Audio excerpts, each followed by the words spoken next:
Konnichiwa, konbanwa, arigatou gozaimashita. Thanks for tuning in. This is the second box out of the three boxes in my December 2022 Mandarake shipment, which is split between stuff for my personal collection and stuff which I'm going to offer up for sale 2 weeks from now on January 7th and 8th at the St. Pete Comic Con in downtown St. Petersburg, Florida. So, on the weekend of January 7th and 8th, if you happen to be in the Tampa, St. Petersburg, Clearwater area, I invite you to drop by the show and say hi to me. I will be selling a variety of American comics and also anime merchandise. I'll also be presenting 2 panels on Saturday and Sunday. So, without further ado, I could be stylish and bust open this second box, or I could be practical and just use a box cutter to open this box.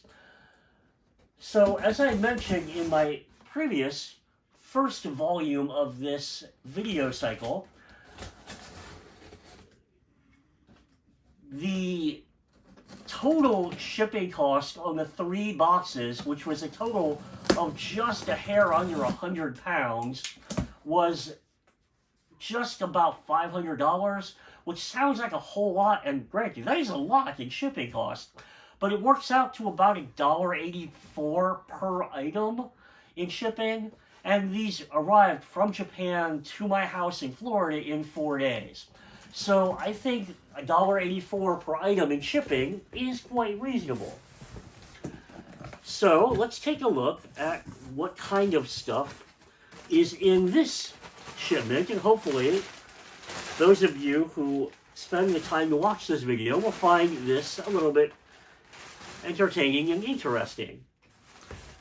So the first item, alright. I'm not going to bother opening this box up, but this is very likely a Supersonico plastic poster. In Japan, it's referred to as a bath poster, which means that it's waterproof because it's printed on plastic. I have a variety of these plastic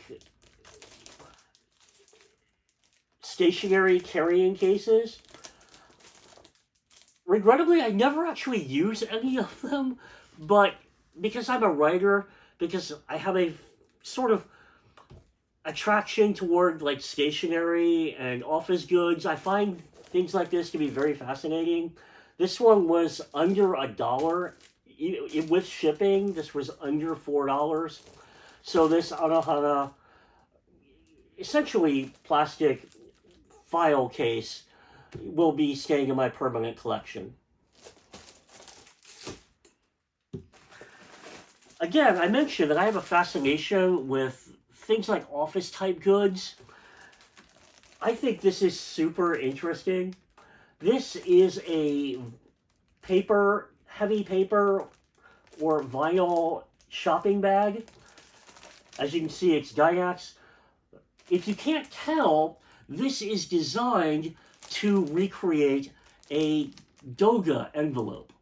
When anime studios hand draw the pencil sketches for a particular camera shot in an anime, they put all of those pencil sketches together into a single envelope, and they label the envelope with which episode, which show, which camera shot. So this shopping bag is designed to replicate one of those production studio envelopes. So I thought this was really interesting. So I'm keeping this in my permanent collection as a unique novelty. This is a Tomioka Kimetsu no Yaiba plastic fan. I will probably offer this up for sale at the comic show in case anyone is interested in it. I purchased 2 of these because I thought these were oddly interesting. If you can't tell what these are headbands that recreate the dizzy effect from Street Fighter. So instead of seeing stars, Ryu, for example, would see little chickens circling his head. So that's what these are. I will keep one of these for my own collection just because they're so strange, and I will offer up one of them for sale.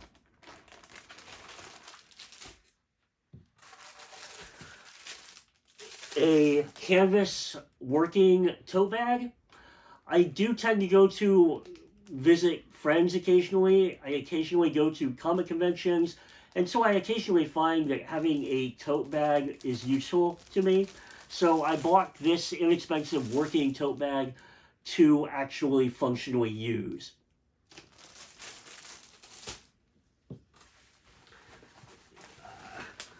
Apparently, I did not go through all of the doujinshi,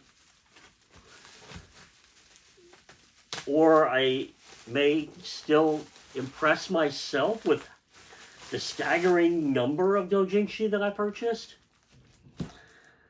But let's see. Azazel-san.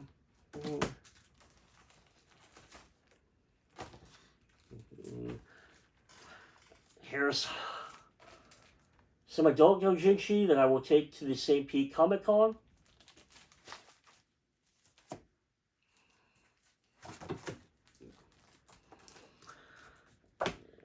This is a Irie Yamazaki doujinshi that I may end up keeping for myself. I'll take a look at that one and decide if I want to keep that one for my personal collection. Let's see.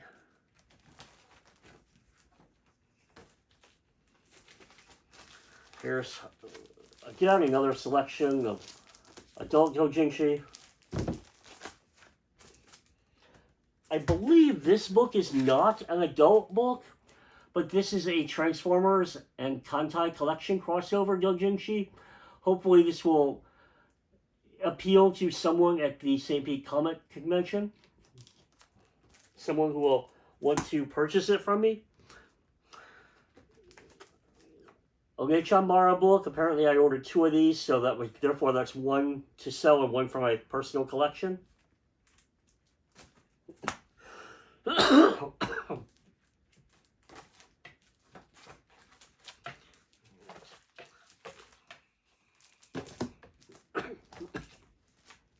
Another selection of adult doujinshi. This particular, technically speaking, this is not explicit. This particular doujinshi was a little bit more expensive. This one was 1,000 yen. This is a Genga collection for the doujinshi Struggle Buggies anime music video. I am a big fan of the, does it have the, I apologize, I forgot what SPP stands for in particular, but in the early 90s, SPP created a short music video called Shinjo Ningen Struggle Bunny. I thought it was really, really fantastic. So when I found out there was essentially like a storyboard collection book for it, I decided that I had to have it.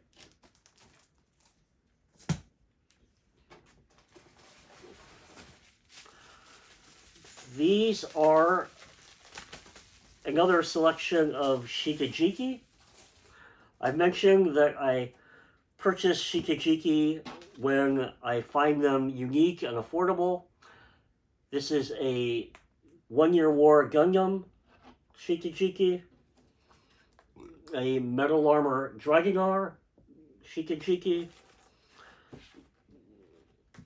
a Yu Yu Hakusho Shikajiki, because I'm not sure if I have one from Yu Yu Hakusho. This is a publicity promotional Kimetsu no Yaiba Shikajiki. It's a little thinner than a typical doujinshi. It's a little thinner than a typical Shikijiki. This is a Saint Seiya Dojinshi, sorry, Saint Seiya Shikijiki that was purchased by my cameraman.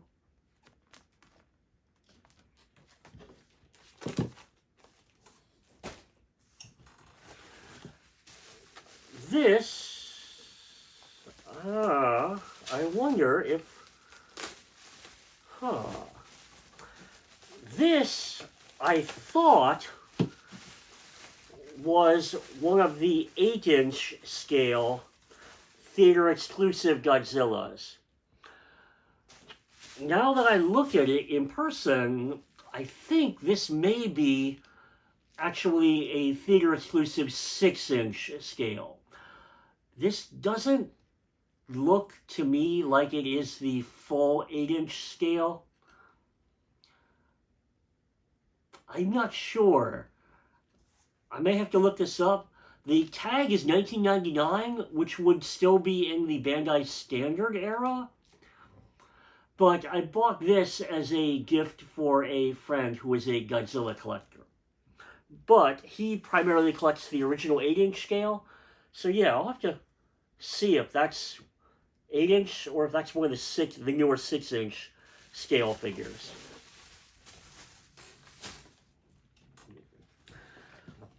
I don't really know much of anything about Comic Gum. Clearly it has an early Masamune Shirow cover.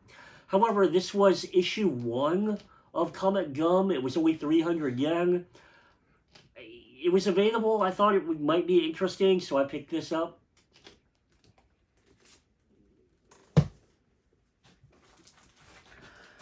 I don't know exactly what Pen magazine is. However, I thought this cover was really, really intriguing. I really just love the concept and design of this cover illustration, so I picked up the magazine strictly for the cover. I don't know how many people these days remember the 2008 anime television series Kyoran Kazoko Niki. However, I am a fan of the show. When I discovered that there was a anime reference guide for it available, and it was only 300 yen, I decided I would definitely pick this up for my personal collection.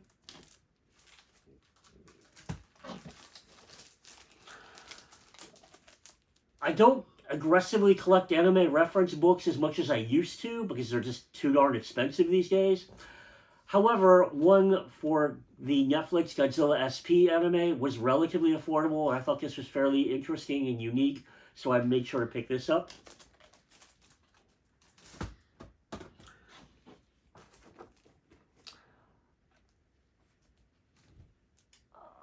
I'm not certain about this.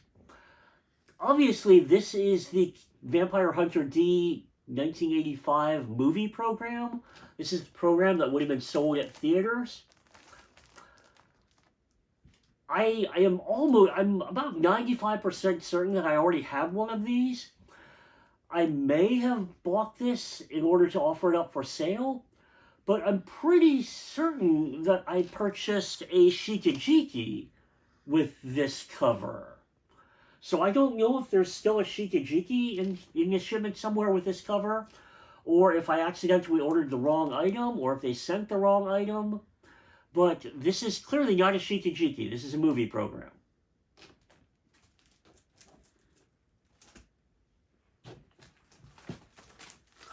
I did not have any anime reference books for Reunite.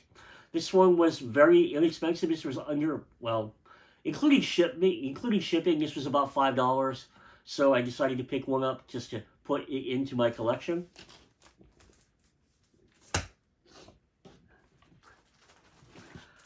I'm not a big fan of the WeCross franchise. However, I did not have any anime books from this franchise. This particular anime reference book was about $5 US after shipping. So for that amount, I decided I would put this in my collection. Since I am going to the St. Pete Comic Show, I picked this up figuring that perhaps I will find someone at the show who is a Kiss collector and will be interested in this.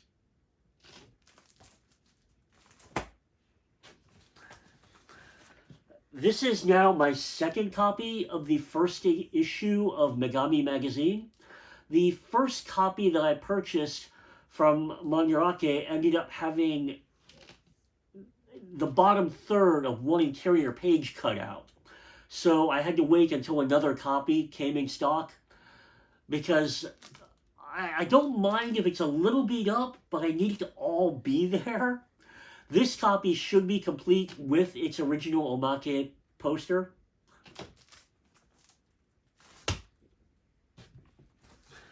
I'm not 100% certain what Brutus magazine is. I believe this is some kind of Japanese pop culture magazine, but with the cover, hope you can tell why I think that there might be some interest in this at the St. Pete Comic Con.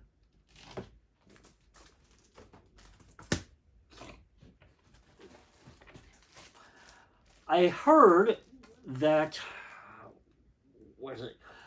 Gangaball is getting a live-action Netflix television series. So I discovered that the magazine with the first appearance of Gangaball, which is a horror police suspense manga series, I discovered that the magazine with the first appearance, and you can see the cover, was available very inexpensively. So since I was making the order anyway, I decided I would pick this up.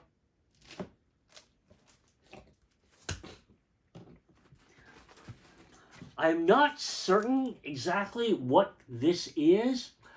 However, I think you can tell by the cover image why it was appealing. So I decided to pick this up because it was relatively inexpensive, so I may be able to resell this for a small profit.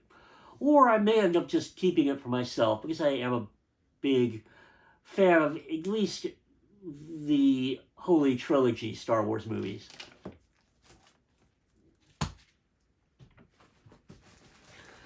Since I am going to the St. Pete Comic Con, this magazine is the first appearance of Stan Lee's manga Ultimo. I may keep this for myself, but I will also put this up for sale at the comic convention in case anyone's interested in buying it from me.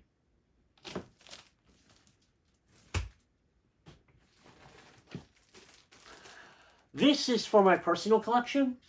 I am a fan of the Makoto-chan manga and anime franchise.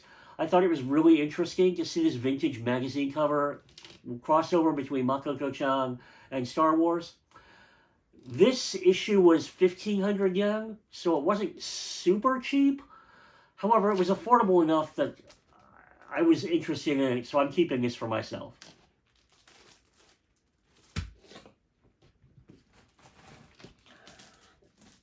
This particular magazine is the first appearance of the Hoshi no Koe manga adaptation.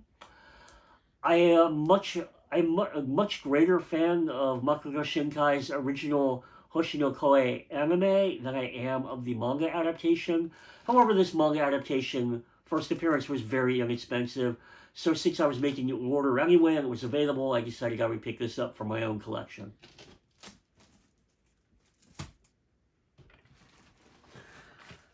This Young Gangan magazine is for my personal collection.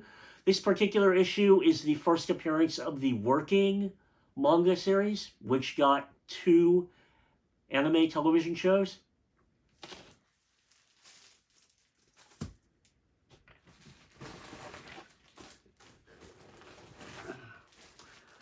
I picked up 2. I was fortunate to be able to pick up 2 copies of the first appearance of Keiichi Arai's Siggy manga series. One of these I will put up for sale, one will stay in my personal collection. Unfortunately, I have not yet been able to pick up the first appearance of Nichijou.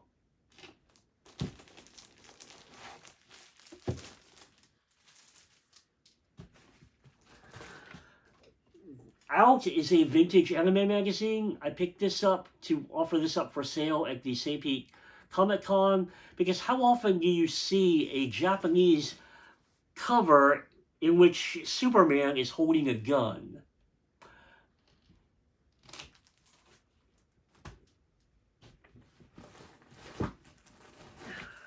Let's see, this one. I don't know how many other people beside me will be fascinated by this particular copy of Afternoon magazine. This contains the first chapter of Shion no O.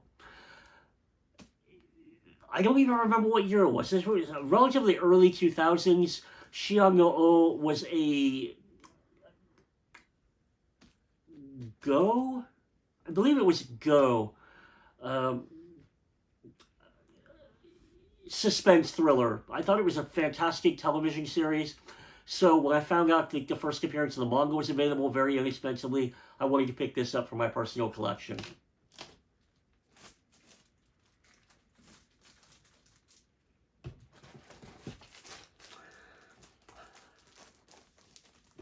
Next year, we are getting a My Home Hero anime television series from Tatsunoko Pro. I don't know really anything about the manga at all. I know it's a family man who ends up opposing Yakuza. However, this particular magazine is the first appearance of the My Home Hero manga series. Because this was available and very inexpensive, I decided I would pick it up.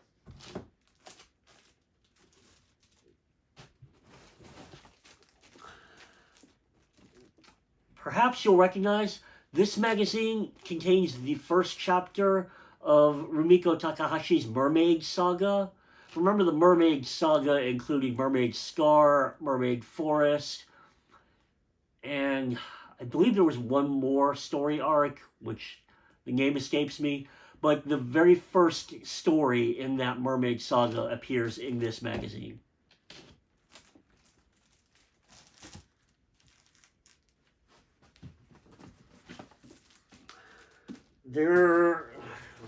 Yes.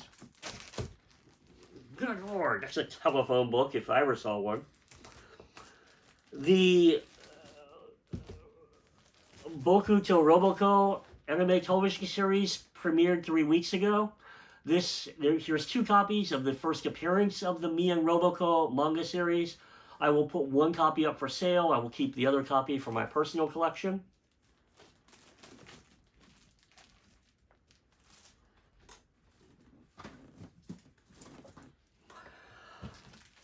I don't even exactly know what this monster manga magazine is. I purchased this because it has some sort of Star Wars content in it. I don't know exactly what the Star Wars content is, but this magazine was 300 yen.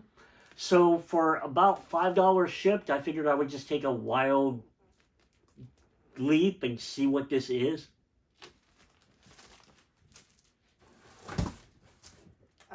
Balance. Perhaps you'll recognize what this is. Longtime fans will know, or maybe even remember, that one of the first manga ever brought to America was through Viz, and it was titled Mai the Psychic Girl. This magazine is the first appearance of Ryoichi Ikegami's Mai manga. I do actually remember buying the first issue of Mai the Psychic Girl off the racks when it came out. So I do have a very nostalgic affection for this series. So I was very excited and thrilled to find that the first appearance of the manga was available very inexpensively. So that's what's in this second out of third boxes. So if you are still watching this, I hope I have kept you entertained and fascinated with the eccentricities and exotica of my purchasing habits. So I hope you'll tune back in again to see my third and final video of this particular Mandarake unboxing. I do also want to mention that if you want to contact me in person, I highly recommend that you send an email to my personal email address. I am not very active on social media. I may not see, for example, YouTube comments. So if you want to send me any questions or comments, please feel free. Thanks for watching.